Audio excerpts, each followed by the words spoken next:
Bir Sada Store'da hediyelik məhsullar da indirimli qiymətlərə satılır. Bax, göstərdiyim saatların hər birinin qiyməti 7 manat.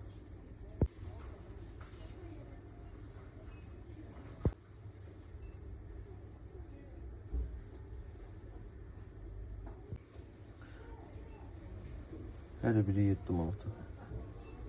10 manat.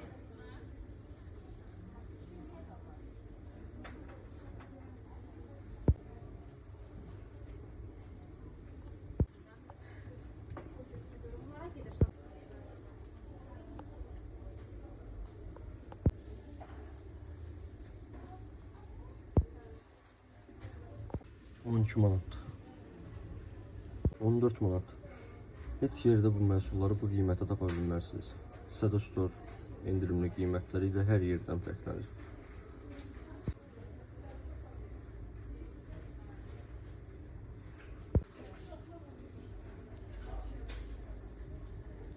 $12 manat.